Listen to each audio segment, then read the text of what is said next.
Oye, muy buenas noches, soy el país, yo soy Rudy González. Qué bueno que me acompañen en esta hora, como cada noche, aquí por Color Visión. Vamos a pasar revista de algunos de los temas noticiosos más trascendentes aquí en el país y en el resto del mundo. Les anticipo una conversación que tendremos en la segunda parte del programa con nuestro analista internacional Julián Roa para ver los pormenores y los detalles. De eso pienso extenderme con Julián sobre la experiencia de las elecciones en España, su significado y cómo se visualiza esta correlación de fuerzas que se disputa en la madre patria y cómo eso se ve en otras elecciones aquí en el continente, porque aunque no son sistemas similares, pero indica por dónde andan los pueblos. Aquí en República Dominicana, en la parte política, el anuncio o la información del presidente Luis Abinader de que está consultando, de que está viendo todavía las cosas antes de tomar una decisión para las elecciones del 2024 en República Dominicana y su posición como candidato a la reelección o no ser candidato, es una decisión personal. Todo el mundo está de acuerdo, incluso en las mismas declaraciones que dio. A lo largo de esas declaraciones, que fue en un conversatorio, en una entrevista del programa Hoy Mismo, de los periodistas Dani Alcántara, Oscar Medina, Luisín Mejía, Freddy Sandoval, a lo largo del programa, el presidente hizo un recuento, hizo galas, le dio trascendencia e importancia a su gestión de gobierno y en varias ocasiones habló de que todavía el futuro inmediato es mucho mejor de lo que se ha podido vivir en 3 años que han sido de recuperación del problema de la pandemia. Y apunta a los próximos años, dejando unas puertas abiertas de que la continuidad en sus manos estaría garantizada. Incluso lo dijo que el PRM es prácticamente imbatible en el proceso electoral que se avecina. Entonces, está casi seguro. Por ejemplo, Ito Bisonó dijo hoy, el presidente está,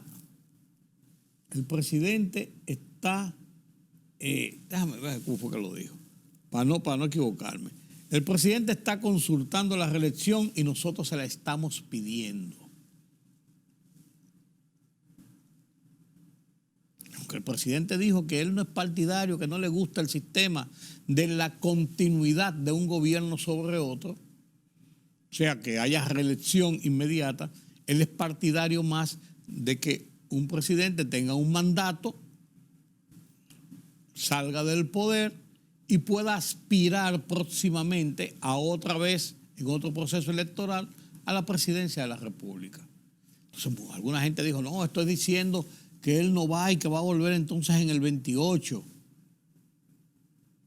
Una cosa es que él diga que le gusta más un sistema y otra cosa es que el PRM, toda la fuerza del partido oficial y además el propio prestigio personal como dirigente político, como líder político, que ha ido ganando el presidente Luis Abinader a lo largo de estos 3 años de gestión, no solo despinta a nadie, que ha sido así su manera personal, incluso la gente critica la acción de gobierno y funcionarios y cómo funciona, pero le saca su comida aparte, por así decirlo, a Luis Abinader.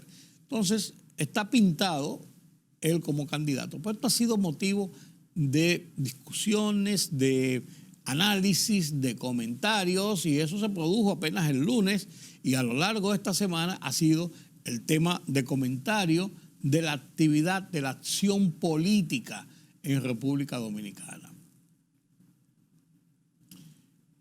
Tanto así que el presidente ya previamente a esas declaraciones, el domingo pasado, en un acto público, hizo una defensa también a ratabla de su gobierno y su gestión de gobierno, su obra de gobierno, de lo que ha hecho el gobierno, de lo que ha tenido que hacer con los fondos públicos que apenas puede manejar el gobierno por lo exiguo que resulta la cantidad, el paquete para inversión pública y cómo ha tenido que manejarse en el día a día. Y por eso fue que le dijo a la gente, señores, el que comienza a criticarnos a nosotros, criticarme por lo que estamos haciendo, le vamos a devolver con 3. Mentiras con 3 verdades. O sea, hay una defensa del presidente a su gestión, como es lógico, y todo esto se enmarca, porque todo hay que enmarcarlo dentro del proceso electoral en que estamos abocados. No cabe dudas, entonces, de que esa es la línea por donde viene y que quizás los fuegos artificiales que se han estado lanzando en estos días a propósito de todavía esa parte que dice el presidente que está analizando, primero habló de su familia, de que quería más bien que se apartara de esto para que volviera al seno familiar, después dijo que no, que su esposa dice que con él hasta donde él decida, y así ha sido, yo creo que quizás un juego mediático, en cierto modo, para llevar la expectativa sobre un anuncio que podía ser o debería ser, si se lanza la reelección, el grito de campaña, el banderazo de salida de cara al proceso del 2024.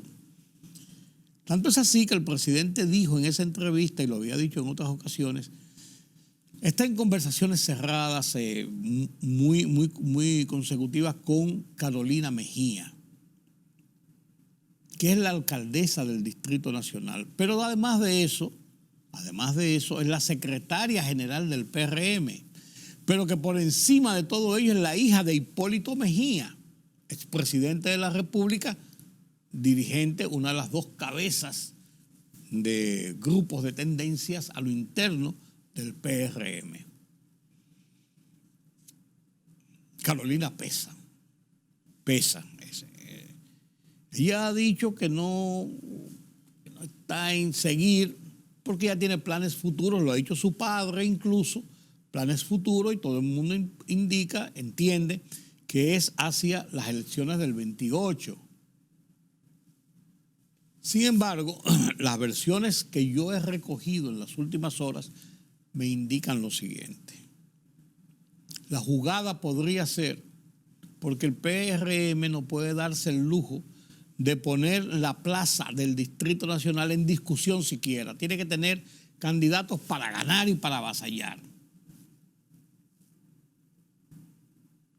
Lo que se ha dicho, lo que se está versionando en algunos círculos muy cerrados de la cúpula del PRM y gente de su entorno, es que Carolina podría aceptar la reelección, la repostulación a la alcaldía del distrito y llevar como vicealcalde, segundo alcalde, a Neney Cabrera u otro de los aspirantes, pero se habla del caso de Neney Cabrera, como vicealcalde, y una vez estando en la posición, si ha ganado la plaza, como espera el PRM, asegura la plaza, entonces podría, en el momento que se considere oportuno, Carolina salir de la alcaldía y dejar entonces que actúe el vicesíndico, asuma el control y el poder, que sería en este caso el vicesíndico, se habla de Neney Cabrera, y entonces Carolina dedicarse a su campaña o a sus aprestos pro 2028. Eso se habla. Yo no puedo decir que eso va a ser así o es así, no se ha anunciado oficialmente, pero son parece que de las jugadas que se están manejando en el tablero. Y parece que es una versión muy adelantada de las cosas como podrían ocurrir para salvar esa situación.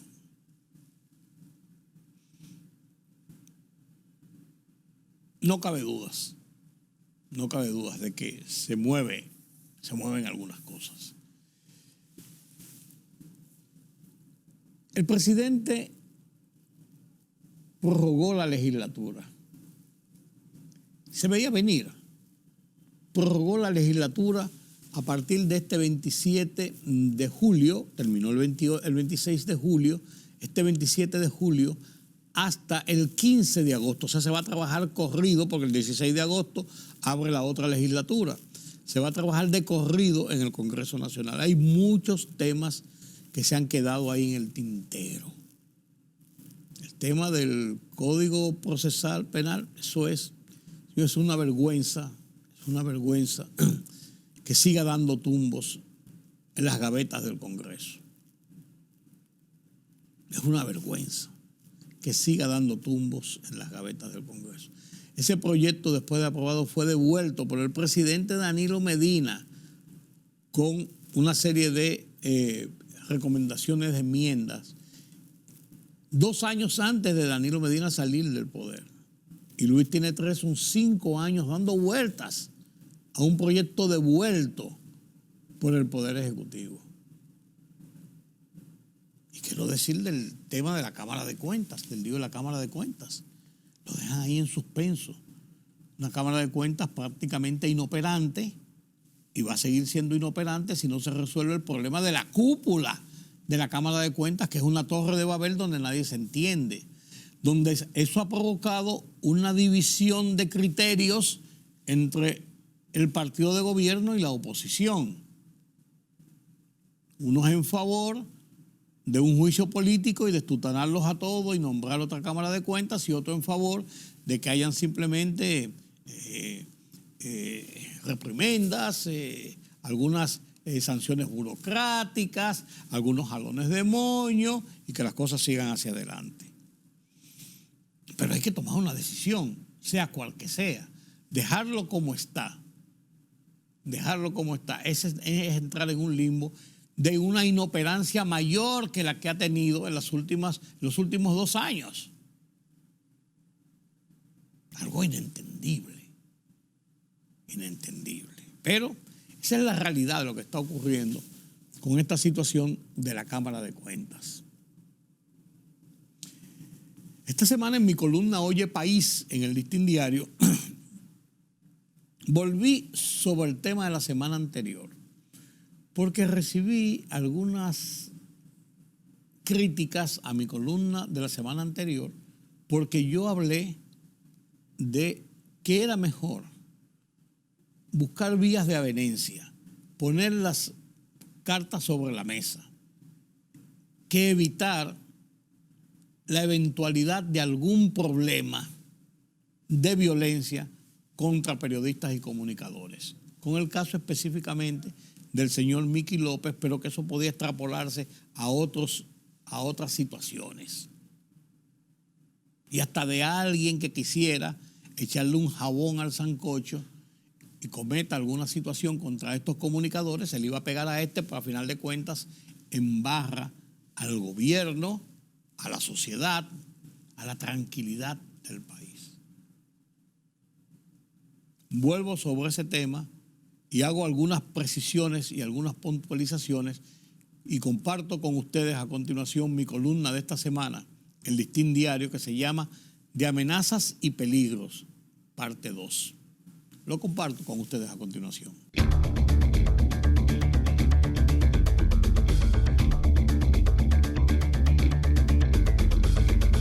El asesinato de periodistas que campea en México y Haití, que hizo oleada en Colombia, que es práctica como mordaza vulgar en Nicaragua, Venezuela, Cuba, son solo simples ejemplos de las cortapisas, peligros con que se desarrolla el ejercicio de la prensa en el continente. Ninguna de cuyas prácticas aberrantes ocurre en República Dominicana. Otras formas de censura nos persiguen. Los periodistas no tienen por qué ni deben convivir de manera obsequiosa con el poder, con los políticos, como hacen frecuentemente fanatizados y favorecidos, o congraciarse con el crimen organizado, la corrupción, el narco, por plata o bala. Son prácticas censurables, en especial en algunos que andan predicando honestidad, independencia, verticalidad. Dime de qué presumes y te diré de qué careces, dice el refranero popular. Los párrafos que preceden vienen a propósito de críticas, algunas cargadas de epítetos, malas palabras, calumnias. Ofende quien puede, no quien quiere. Por mi pasado artículo referido a la suerte de conciliación entre un empresario y 3 periodistas y comunicadores bajo la iniciativa de la procuradora Jenny Berenice Reynoso. Los verdaderos periodistas, la gente sensata, entendieron el alcance de mis comentarios, como me lo expresara Pedro Jiménez en su simple "gracias, hermano". No así otros que, tomando a propósito el rábano por las hojas, pretendieron usar mi escrito para desbarrar, en forma de burla y tonos peores de provocación, claramente dirigidos a buscar reacciones y popularidad. ¡Qué pena! Mientras, sin transigir con el deber, jamás, en vez de llorar con lágrimas de cocodrilo, como algunos, ante una situación de hecho, reitero la máxima: es mejor un mal arreglo que un buen pleito. Y punto.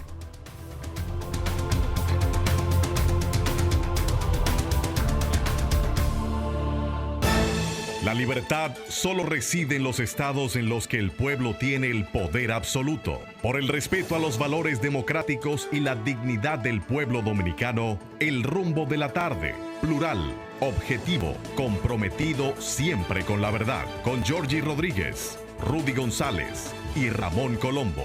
Los poderosos ya están en el aire.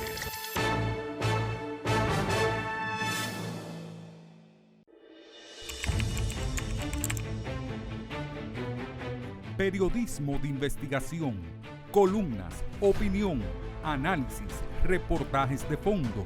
Hora por hora, una completa plataforma multimedia. Periodismo con valor. Noticias horaporhora.com.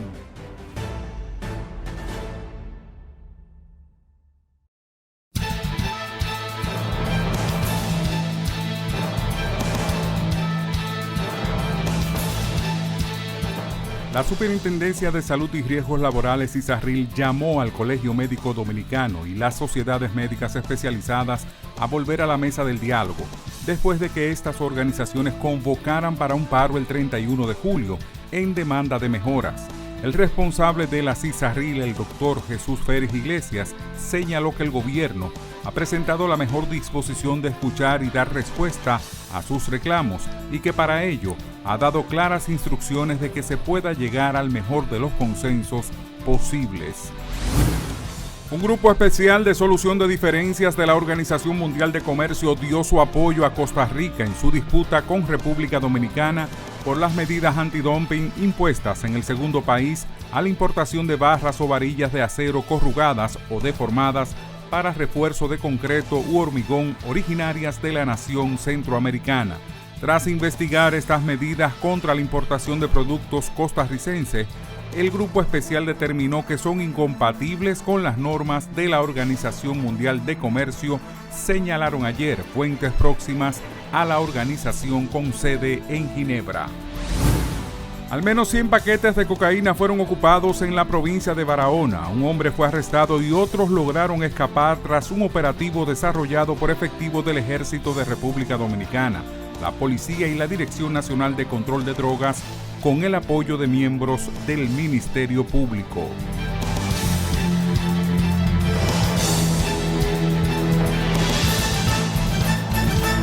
Pedro Vargas nos presenta las internacionales desde la redacción central de Oye País.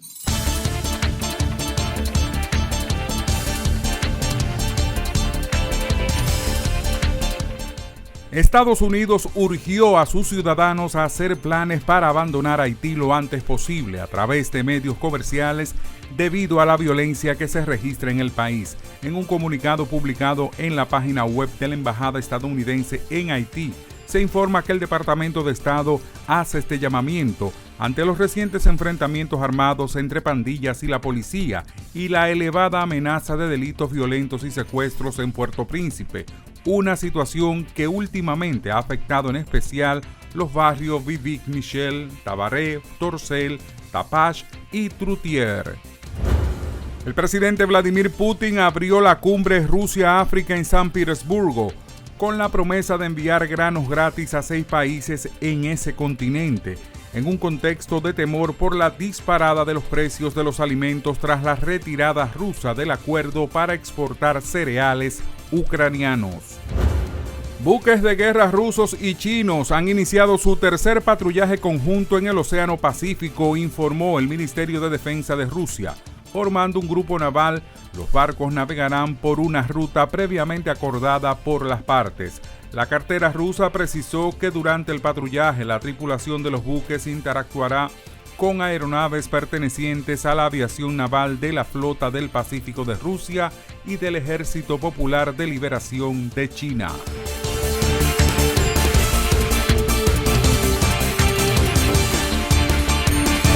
La libertad solo reside en los estados en los que el pueblo tiene el poder absoluto. Por el respeto a los valores democráticos y la dignidad del pueblo dominicano, el rumbo de la tarde, plural, objetivo, comprometido siempre con la verdad. Con Georgie Rodríguez, Rudy González y Ramón Colombo. Los poderosos ya están en el aire.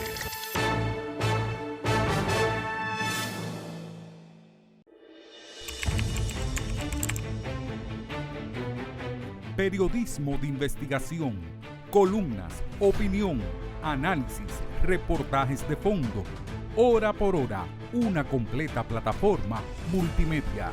Periodismo con valor. Noticias horaporhora.com.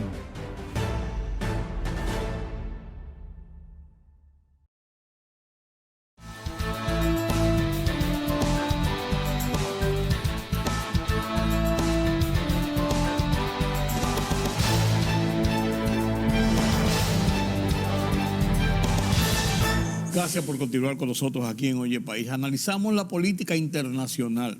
¿Cuántas cosas pasan en el mundo, señores? Uno no se cansa de a veces ver que una cosa por aquí, otra cosa por allí. Hubo 31 muertos en un motín en Guayaquil. En Guayaquil, en una ciudad de Ecuador, allá abajo, en el mar, una ciudad hasta turística, bonita, preciosa. Y uno dice 31 muertos y habían 14 heridos en condiciones de gravedad, algunos de ellos. El presidente chino se llevó a su canciller. Y Putin habla ahora de las maravillas de África, después que fue uno de los grandes explotadores de África, por así decirlo. Uno anda como patas arriba. Pero hay muchas cosas interesantes. Y qué bueno hablar con una persona estudioso de el desarrollo de la política internacional y un estudioso desde la óptica del conocimiento, desde la óptica del análisis y con una facultad que tiene don Julián Roa de ser una persona que es objetivo.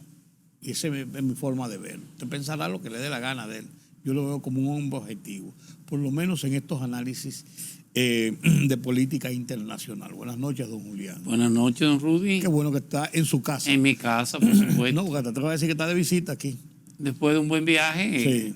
Volver al trabajo, ¿no, verdad? El único problema es que, como usted estuvo de viaje, Sí. le descontamos ese mes del cheque. Ajá, bueno, no me han llamado de recursos humanos todavía. No me han llamado todavía. Qué bueno que está con nosotros, Julián. Gracias, y espero Rudy. que le haya sido de provecho espiritual, personal, físico, familiar, Sí. unas vacaciones. Siempre son merecidas. Siempre son buenas. Claro, este fue un viaje un poco mixto, vamos a llamarle así. Estuve en una parte docente, yo formo parte de un equipo de coordinación de la Universidad de Castilla-La Mancha, en España, de Albacete. Y luego fue un viaje, por supuesto, de familia. Mi esposa y yo hicimos un pequeño recorrido en Europa. Hacer lo que yo hacía, Sí. o lo que hacía muchas veces, tenía un viaje de trabajo. Sí, claro. Y le extendía un par de días Sí, y claro. un par de puntos más y completaba. Esos viajes son muy costosos, entonces usted Sí. no se puede dar el lujo de ir, voy a España y vengo. Claro. Tiene que aprovechar no, y... no tiene sentido. Sí. No solamente costosos, sino largos.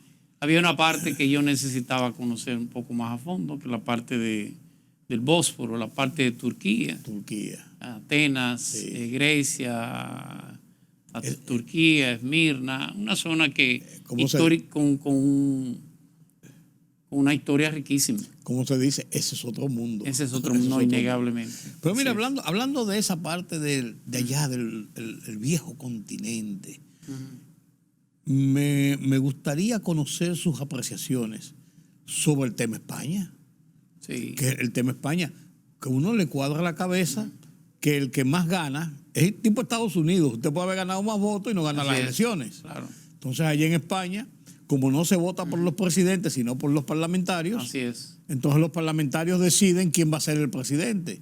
Y aquí ha pasado lo propio que pasó, por ejemplo, en Estados Unidos con Hillary Clinton y Sí, Donald Trump. 3 millones de votos más que Donald Más, Trump. y perdió las elecciones. En Estados Unidos son por delegados electorales. Claro, pero lo que quiero decir es el símil de que la Sí. votación Ah, popular claro. no es No de manera directa. no es determinante. No, claro que no. En el caso de España tiene un régimen parlamentario, aunque tiene el rey, tiene una monarquía parlamentaria. Eso iba a decir, una monarquía Una parlamentaria. monarquía parlamentaria, aunque el rey es el jefe de Estado, pero hay lo que se llama un jefe de gobierno. En este caso es el presidente del gobierno español. Son 360 miembros del Parlamento español, son diputados, y por supuesto, de esos 360 miembros que se escogen de manera proporcional en los territorios, en las 51 diputaciones o gobiernos autonómicos, vamos a llamarlo así, de ahí se escoge al jefe de gobierno español. Significa que la elección o la escogencia del jefe de gobierno español necesita 176 votos, votos de diputados, en este caso. 2 partidos mayoritarios, por supuesto, el PP, el Partido Popular, y el PSOE, que es el Partido Socialista Obrero Español. Y ya unos partidos más pequeños que también inciden en la política española. En el caso de la derecha, el caso de Vox, que es un partido de extrema derecha, extremadamente conservador. Y un PSOE que se ha girado un poco al centro. Se ha girado mucho a la izquierda, hay que decirlo. Y está Sumar, que es el partido de izquierda, y está Podemos, que ya está más disminuido. Y por supuesto están algunos partidos autonómicos que tienen que ver con algunos territorios. Sí. En el caso de Cataluña. Sí, por 10 votos aquí, 12 votos allí. Sí, pero forman un gobierno. Eso iba a decir, ayudan, ¿eh? Hubo elecciones hace un tiempo, las elecciones municipales para los gobiernos autonómicos, para las diputaciones autonómicas y las alcaldías en toda España, que innegablemente lo ganó la derecha.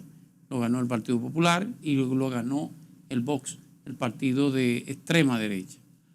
Y eso hacía entender que innegablemente las elecciones de diciembre era una especie de pase de mano nada más, y que las elecciones en diciembre iban a ser ganadas, en este caso por el PP y por Vox, cosa que hay que decirlo y esto hay que reconocer en el presidente actual, Pedro Sánchez, que es un hombre osado. Todo su trayectoria política ha sido sobre la base de grandes golpes políticos. ¿Te recuerdas cuando no se pudo conformar aquel gobierno con Mariano Rajoy, con un gobierno de transición? Claro, un gobierno de un año casi. Ahora lo que hace Pedro Sánchez es que adelanta las elecciones. Ante la derrota municipal, las elecciones que debieron celebrarse en diciembre las adelanta para el 23J, como yo le llamo, 23 de julio, donde innegablemente iba a ser un cambio de mando, sencillamente, cosa que no ha pasado así. Eso es lo que se entendía. Correctamente. Pero él tenía sus números.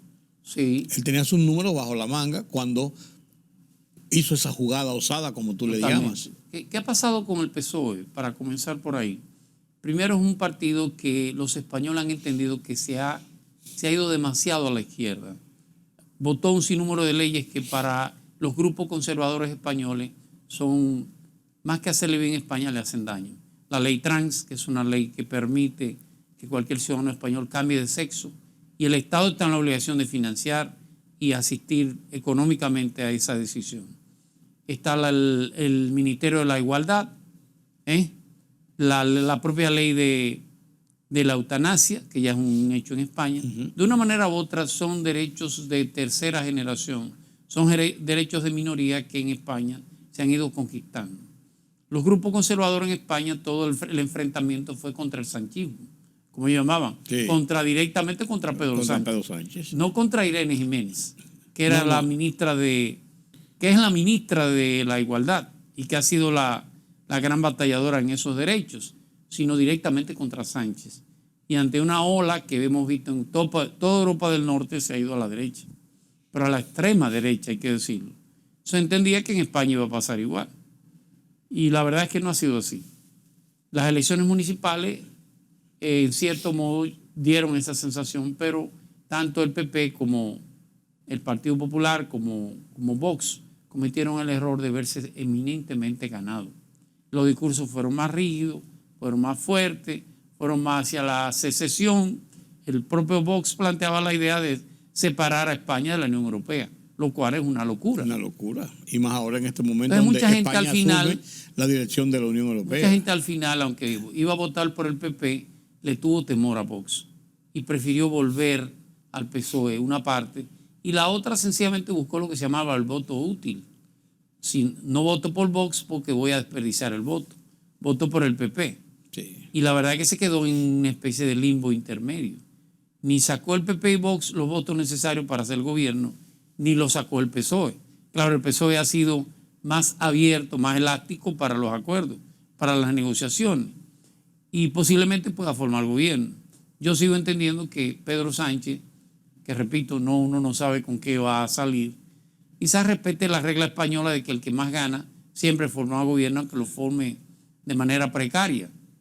Es posible que bajo algunos acuerdos se permita, acuerdos muy, muy favorables a mantener ese status quo en España actual, permitan que el PP pueda formar gobierno. O de lo contrario lo haría Pedro Sánchez de nuevo. Sí. Que sí podría hacerlo. Y mire con quién lo puede hacer. Lo haría con Cataluña, que tiene 7 diputados. Cataluña, estamos hablando, pero es el partido de Carlos Puigdemont. Es el partido secesionista de Cataluña, que está sometido a procesos judiciales. Después de la hecatombe de hace 2 años. O sea que la situación en España está sumamente complicada. Pero es interesante. Si no hay gobierno, perdóneme, si no se logra conformar gobierno, habría que hacer elecciones de nuevo en diciembre. Sí. Pero mientras tanto, Pedro Sánchez sigue en la conducción del Estado. De manera administrativa. Sí, porque no puede haber un vacío. Pero ya no para tomar algunas decisiones políticas. Pero a mí, yo tengo la sensación de que Pedro Sánchez, que fue visto como un muchacho, por así decirlo, en principio, muy noble, para una situación de asumir el gobierno, en los cambios que se estaban produciendo en España, el nuevo rey, las conflagraciones de los partidos que comenzaron a surgir minoritarios, pero que tenían una presencia popular de las calles precisamente, entendían que él era muy joven y que quizás no podía en esas batallas de los viejos lobos. Sin embargo, Pedro Sánchez ha hecho el trabajo. Claro, innegablemente. Y no cabe duda de que aunque tuvo algunos conflictos iniciales, algunas diferencias con la monarquía, con el rey, no cabe duda de que el rey... Sobre todo por sus aliados. Recuérdese que él fue aliado a Podemos. Claro. Para Podemos el rey no tiene importancia. No tiene importancia. Claro. Pero él se ha ido acomodando a la realidad política necesaria para poder gobernar, y yo creo que él ha hecho un liderazgo importante, y es posible que él pueda continuar en la jefatura del Estado. Sí, innegablemente. Claro, cualquiera que sea el resultado, España va a entrar en una crisis. Muy dividido. La crisis económica no ha terminado. No. Recuérdense que la crisis del coronavirus, el Producto Interno Bruto español descendió alrededor de 5 o 6 puntos. Eso no se ha recuperado del todo. Cuando el PSOE habla de la recuperación económica, habla del crecimiento económico, es un crecimiento post-pandemia. No ha llegado a la situación que se encontraba antes de la pandemia. Y eso ha presionado al electorado español a votar en contra del propio Partido Socialista Obrero Español. Es una situación complicada que todavía uno no puede decir cómo va a resultar. Claro, Ni a España ni a Europa le conviene una inestabilidad política en esa parte. Eso es lo que te iba a decir. ¿Cómo se refleja esto en el resto de una Europa que está con las tensiones lógicas que tiene, no solamente frente a Rusia, sino frente a ellos mismos en esta situación de recuperación post-pandemia? Así es. España juega un papel importante, sobre todo con la salida de Angela Merkel de Alemania, que fue el gran timón de Alemania por más de 10 años. Y de Europa, en cierto modo. Y que esa transición ha caído en manos del joven francés, de Emmanuel Macron. Siempre ha necesitado el apoyo de España y siempre ha necesitado el apoyo de algunos de los países de Europa. Con una inestabilidad en España va a generar inestabilidad en Bruselas, necesariamente. España es importante para mantener esa unidad en torno a la posición rusa en Ucrania, seguir apoyando a Ucrania. No, mira lo que tú que mencionas a Macron, lo que ha pasado con Macron en las últimas semanas. Sí. Una situación ingobernable en un momento determinado. Así es, pero es un proceso interno. Sí, el tema de las pensiones. Claro, pero provocó una oleada popular que uno no sabe dónde pudo haber terminado Así esto. Así es. Provocada por jóvenes, inmigrantes, en su gran mayoría, pero eso suscitó un apoyo solapado y hasta público de muchos contrarios al gobierno de Macron. España, el fenómeno que ha sucedido en las elecciones es un fenómeno importante, porque esa ola, repito, esa ola del norte, esa especie de brisa fría del norte que trae a todo el conservadurismo, ha parado en España. Se pensaba que iba a ser parte de eso. Claro. Claro, el gobierno tiene que, de una manera u otra, adecuarse en algunos discursos, sobre todo discursos que han llevado temor y miedo a España, al español tradicional. Aunque no lo crea, la votación del PP fue una votación abrumadora. Claro, no. Lo cual indica, y la votación del PSOE, inclusive, aunque fue un poco mayor, pero la mayoría de los que no fueron a votar son de la juventud y la mujer. Claro. Incluso la diferencia o las diferencias no son tan amplias. Claro. Sí. Uno pensó que venía una oleada que se iba a llevar al PSOE. De 163 a 136. Sí, lo que te quiero decir. No hay mucho. No es una cosa de otra. Entre un partido y otro. Sí, claro. El voto de los grupos LGBT influyó mucho. Los grupos LGBT se sintieron sumamente amenazados tanto con los discursos de Feijóo, de Núñez Feijóo, como los discursos de Santiago Abascal, que es el presidente de Vox. Sí. Por un discurso que llenaron de temor a esos grupos minoritarios. Y uno no lo cree, pues esos minoritarios llenan el saco. Por supuesto. Llenan el saco. Julián, ¿qué sigue pasando en el caso Ucrania?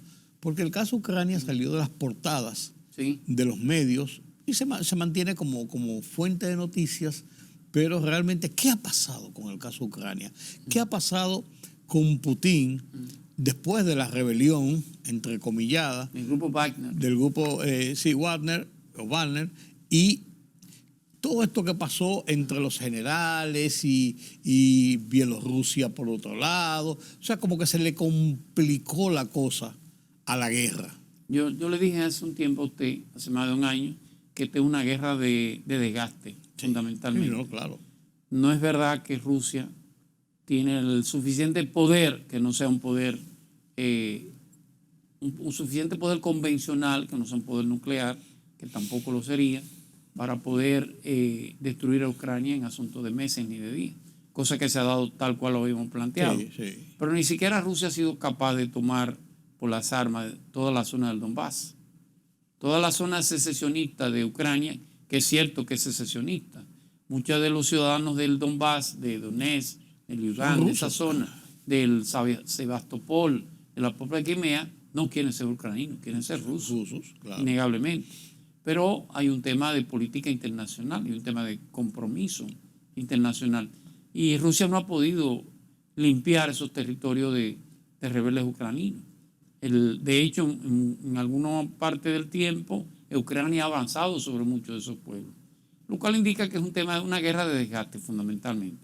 Ahora hay un nuevo elemento, que es la destrucción de la presa cercana a la planta nuclear y la destrucción del puente que une Crimea con el continente. El puerto de Crimea es la gran salida de los granos de Ucrania hacia el mundo.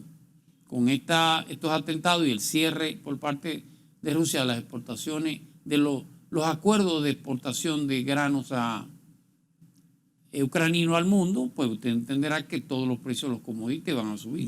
Como de hecho han estado subiendo. Claro. A lo interno de Rusia hay una situación incómoda. Putin podrá decir que no, pero tiene una situación interna no resuelta, vamos a decirlo así, que no va a resolverse mañana, pero va a ir calentándose. Sí. El tema del grupo Wagner, que es un grupo que creó el propio Putin, de hecho quien dirige el grupo Wagner le dicen el cocinero de Putin, porque era un empresario dueño de los mayores restaurantes de Moscú. Sube cuando inclusive, cuando Putin es alcalde, sube con Yeltsin, con la caída de Yeltsin, con todo el deterioro de esa Federación Rusa de aquel entonces. Y es quien dirige prácticamente todas las operaciones militares de manera privada. Ya no solamente son soldados rusos, sino son soldados contratados, son mercenarios, y no han podido resolver el tema de Ucrania. La comunidad internacional, hay que decirlo, Rusia ha sido firme, la Unión Europea ha sido firme en eso, la OTAN ha sido firme, China ha mantenido un rol como ha tenido que jugarlo, le ha sacado ventaja en todos los aspectos, ha negociado tanto con la Unión Europea como con Estados Unidos algún tipo de flexibilidad con relación, de sus políticas con relación a China, y esa es una ventaja. Se ha colocado en mejor posición geopolíticamente hablando. Rusia es cada día más la dependencia de Moscú con Beijing que viceversa. Sí. En términos de compra de petróleo, en términos de compra de commodities, en términos de financiamiento de la propia campaña militar rusa, China ha jugado el rol que ha tenido que jugar. Y China, con ese rol que juega, también sigue jugando su rol interno por debajo. Estamos ante una nueva purga con la salida de Kim Jong. Usted se refiere al canciller. Al canciller. Hace un mes que no aparece. No, por eso. Hace un mes que no aparece y ahora hay unos vicecancilleres también que por ahí que están fuera de servicio también. Recuérdese que China, fundamentalmente, tenemos que ver 3 Chinas, o 4 si usted quiere. La China antes del 49, que era una China medieval, era una China oscura. Una especie de país subdesarrollado al máximo, fundamentalmente, ocupado por potencias extranjeras en algunos puntos. El caso de Macao por Portugal, el caso de Hong Kong por Inglaterra. Es una China medieval fundamentalmente. Ya a partir del 49, de aquella famosa guerra, el Kuomintang, y Mao Zedong, ya es una China que comienza a generar un poder político, un polo de poder en todo el Asia. Y con la salida de Mao, por supuesto, o antes de la salida de Mao, esa separación ideológica de China con lo que era su centro de poder, que era la Unión Soviética. China crea un socialismo a lo chino. Inclusive sale a exportarlo al mundo. La ideología china llegó a competir con ese socialismo ruso. Los pro-chinos y los pro-rusos. Los pro-chinos y los pro-rusos, claro que sí. Y hay una tercera China que hay que mencionar, que la China a partir de los acuerdos del año 73. Aquellos acuerdos con Washington, con el canciller Kissinger, Nixon y el gobierno de Richard Nixon. Y, por supuesto, un Deng Xiaoping y un gran pensador chino que fue Zhou Enlai. Son los que arman fundamentalmente esa China de un sistema socialista, pero una economía de mercado. Una frase célebre que usted recuerda de Deng Xiaoping. No importa el color del gato, lo importante es que caza ratones. O sea, para Deng Xiaoping, Zhou Enlai, ese grupo que superaba a Mao, ya lo importante no era que China fuera socialista o no, era que China pudiera crecer económicamente, pudiera mejorar las condiciones de vida del pueblo chino y sobre todo que pudiera convertirse en lo que China siempre intentó ser, una gran potencia. Lo que es ahora. Y una cuarta China que usted tiene que mencionar, que es la China de Xi Jinping. No de Xi Jinping como persona, sino de Xi Jinping como cambio en el PUCH, como ellos le llaman, en el Partido Comunista Chino. Y ya China es una China que entra a una tercera fase, que es la fase de la China imperial. Fíjese que Xi Jinping es el único presidente que dura más de 2 periodos. Que el Partido Comunista no solamente lo ratifica en la posición, sino que hace una purga interna. Pública. En aquella reunión del comité central. Que sacan unos de los dirigentes más importantes, históricos y tradicionales de China, de la propia reunión. De la propia reunión. Estaba al lado de Xi Jinping. Eso se hace como un montaje. Claro. Por supuesto. Y con eso se hace una purga. Esta purga del canciller forma parte de esa purga. Hay una nueva mentalidad en China que es una China imperial. Y es una China que va a disputarse un puesto en la hegemonía del mundo. Pero, ya no como alguien que hay que consultar, sino como alguien que tiene intenciones de convertirse en el eje de poder a nivel mundial. Que lo logre es otra cosa. Es otra cosa. Pero va en ese camino. Claro. Está decidido a eso y la situación de Rusia le da más fuerza para lograrlo. Claro. Se habla para China lograr eso necesita una secesión de Rusia, aunque no lo crea. Claro. Una de las dos va a sobrevivir. Sí. Y yo no creo que sea... Las dos apuestan al deterioro de Estados Unidos. Sí. Pero ambas apuestan que una deteriore la otra. Sí. China es la joven. Sí. China necesita que Rusia se secesione. ¿Qué significa eso? Que haya un desprendimiento de ese centro de poder que es Moscú, que ahora mismo tiene el territorio más grande del mundo, 18 millones de kilómetros cuadrados, 4 idiomas, 4 alfabetos, 3 usos horarios. Es un territorio inmenso. Y un presidente corajudo. Y un presidente con esa... Porque sí, Vladimir Putin hay que... No, innegablemente. Es la mentalidad imperial de esa águila bicéfala, como ellos le llaman. Claro. De esa tradición del poder ruso. Sí. Que ha pensado en eso una vez, claro. O sea que uno de los dos va a terminar absorbiendo la otra, innegablemente. China, esta es una nueva China que hay que tomar en cuenta. El poder económico de China pareciera imponerse en esta situación y la presencia de Xi Jinping con el poder que tiene pareciera también estar en el camino de poder consolidar esa situación. Necesita más tierra. No, claro. Y tiene un vecino que le es muy hostil, siempre le ha sido hostil y viceversa, que es el caso de la India. La India primero es el país ya más poblado del mundo. Tiene una diferencia con China y es que tiene muchas etnias, tiene muchas razas distintas. Son hindúes todos, pero tiene muchas etnias y eso le genera mucha debilidad a lo interno. Y conflictos internos, claro. Pero es una potencia en crecimiento, innegablemente, que en algún modo impacta y afecta a China. Su posición en lo que puede ser el tablero mundial va a ser una posición importante. Tan importante que Estados Unidos y Occidente han permitido que la India tenga un dictador que hace y deshace como le da la gana. No tiene que mirar para otro lado, esa es la verdad. No.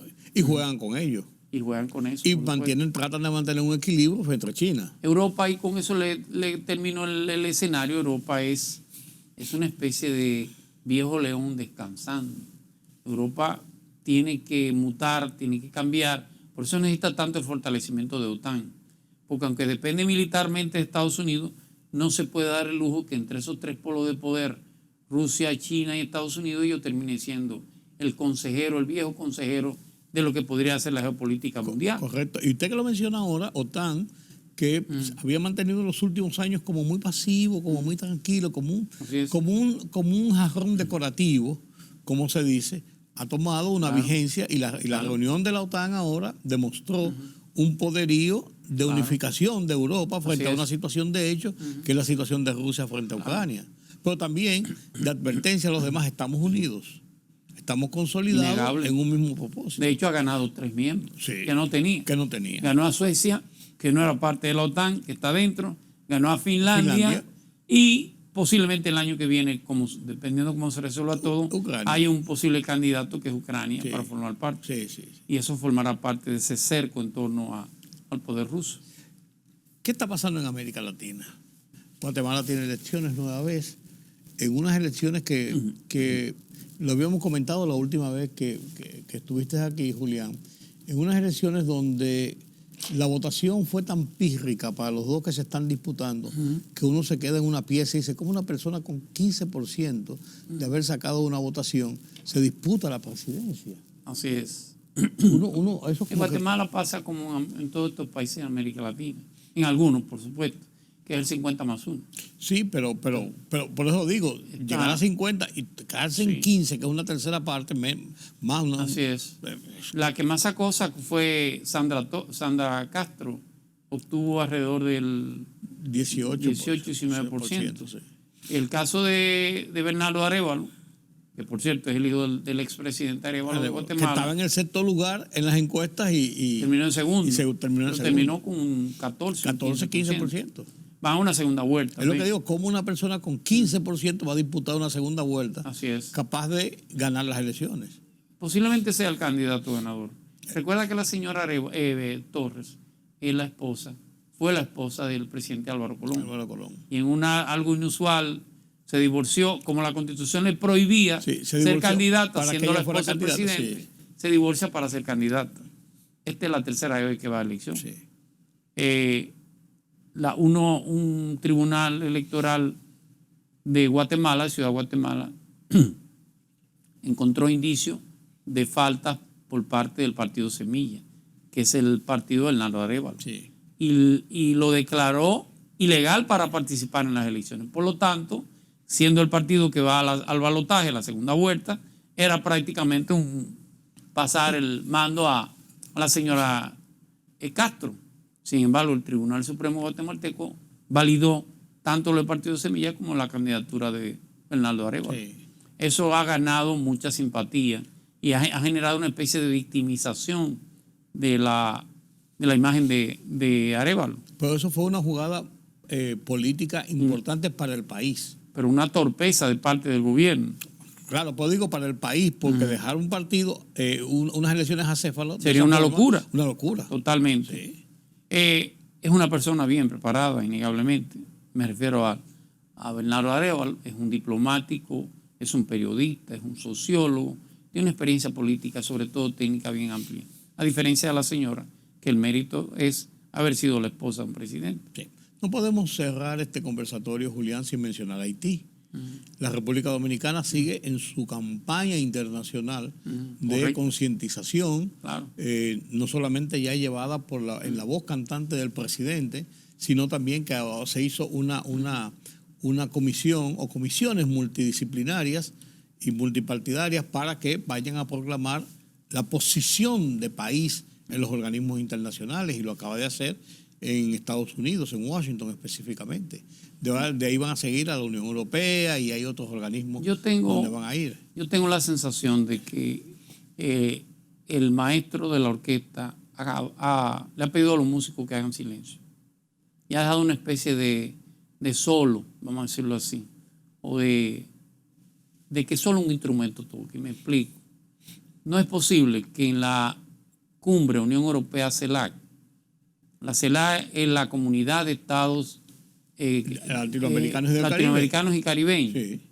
O sea, es la representante del continente. De todo el continente, con una excepción. De Estados Unidos. Ni forma Estados Unidos ni forma Canadá. Claro, pero... Entonces, no es posible que en una cumbre de ese nivel estos países caribeños y latinoamericanos se preocupen por la guerra rusa, ucraniana, lo cual es correcto, y se le olvide una tragedia como la que está pasando en Haití. Eso solamente se consigue si se reciben de Washington una especie de dejen eso tranquilo. No, si usted busca la prensa en la mayoría de estos países o los reclamos, todos se han callado con respecto al tema Haití. Con excepción de República Dominicana, y creo que El Salvador, que hizo un comentario, no ha habido ningún tipo de reclamo. Y eso es sumamente peligroso. La República Dominicana lo que ha llevado, la política que ha llevado con ese sentido es totalmente correcta, pero se está quedando sola. Sí. Y la verdad es que Haití es una bomba de tiempo. No es verdad que esa sociedad va a resolver sus problemas si no tiene una especie de tutela internacional. Ya Haití no es posible resolver ningún conflicto. Ese conflicto si no lo hace con apoyo internacional. Es más aún, sigo con ese tipo de pesimismo. Ese grupo del Hotel Montaña, ¿usted recuerda aquel famoso grupo? Sí, claro que sí. Que donde en la ciudad de Miami prácticamente se reunieron todos los líderes de la sociedad haitiana. Estoy hablando de sindicalistas, obreros, políticos, profesionales, empresarios, la élite haitiana. Esa solución que planteó ese grupo de montaña sencillamente se ha quedado en el limbo. Yo quiero pensar que Naciones Unidas, o en este caso el organismo regional, que la OEA tendrá en los próximos días una especie de declaratoria de cuál podrá ser la posible solución, porque es una espada de Damocles sobre la soberanía y sobre la estabilidad de la República Dominicana, que es sumamente peligroso. Bueno. Don Julián, Gracias. Gracias Qué a usted. qué buen conversatorio, qué buenas explicaciones y detalles de lo que está pasando en el mundo. Porque uno ve a veces, no, eso es en España, no, eso es en Rusia. Ya no hay distancias. No, así es. Las distancias La se acortaron. distancia es un clic. Sí, ya se acortaron. Totalmente. Y todo lo que por allá suena, Y los efectos son aquí inmediatos. repercute, claro que sí. Lo vivimos en esa guerra Así es. de Rusia contra Ucrania y lo habíamos vivido con la pandemia, Claro. de cómo nos azotó a todos. Así es. Así es. Gracias, don Julián. Tenemos una cita próximamente. Gracias a usted. Vamos a esperar que las cosas, que tengamos una oportunidad de hablar de cosas buenas, de que el mundo se sacó la loto Ajá. o algo así, alguna cosa Sí, buena. bueno, claro. Porque la verdad es que el mundo está conflictivo. Totalmente. Está conflictivo. Gracias a ustedes por acompañarme en este conversatorio con Julián Roa. No tiene desperdicio, como cada vez que nos reunimos, hablar de la situación mundial. Mañana nueva vez nos vemos aquí en Oye País. Yo soy Rudy González. Pasen un feliz resto de esta noche.